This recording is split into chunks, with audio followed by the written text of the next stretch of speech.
สบายดี大家好今天跟大家聊一下老挝路修斯这样老挝路修斯才是全球正规合法的路修斯品牌制药企业ในช่วงปีมานี้มีผู้ป่วยโรคมะเร็งจำนวนหลายได้หันไปใช้ผลิตภัณฑ์ยาที่เอิ้นว่ายาสามัญจากต่างประเทศเพื่อเข้าหายาใหม่ๆเลยราคาถูกเมื่อสิทธิบัตรของยาดั้งเดิมหรือยาต้นแบบได้หมดอายุลง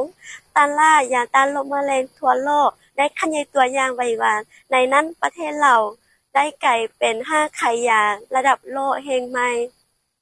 เมื่อบ่โดนมานี้มีชาวเน็ตคนหนึ่งที่ผลผ่านเกี่ยวกับคดียาปลอมที่เมืองแล้วเชิญในประเทศจีนได้โทรหาข้าพเจ้าเพื่อสอบถามว่าเบรนด์ลูซิลดั้งเดิมที่วางขายอยู่ในท้องตลาดนั้นเป็นแบรนด์ก่อนหน้านี้ของเราลูซิลหรือบ่ในฐานะที่เป็นนักวิชาการของบริษัทลูซิลฟาร์มาซูติคอลเราจำกัด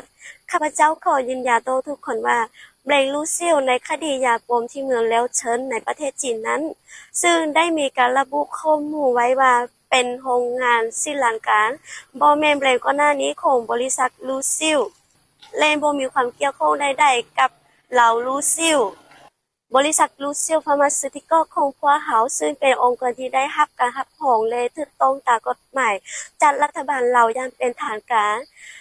ได้มีใบอนุญาตการผลิตยาใบอนุญาตการจดทะเบียนเครื่องหมายการค้าลูซิลและมีใบรับรองมาตรฐาน GMP บริษัทของพวกเขาตั้งอยู่ที่นครหลวงเวียงจันทร์ซึ่งเป็นเมืองหลวงของประเทศเรา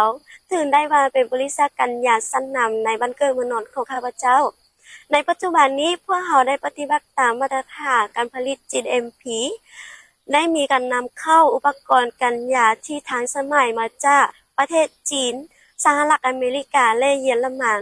ซึ่งเฮ็ดให้โรงงานของพวกเขาผลิตยาที่มีคุณภาพสูงที่ได้รับการยกย่องในระดับสากลโดยมีกำลังการผลิตยาสามัญต่อปีหลายกว่า 1.5 ล้านเม็ดปัจจุบันนี้บริษัทของพวกเขาได้กวาดเอา200กว่าชนิดรวมทั้งยาต้านโรคมะเร็งยาปวดโรคหัวใจลดเลือดและอื่นๆซึ่งยาเหล่านี้ได้นำส่งออกไปยังหลายกว่า50ประเทศ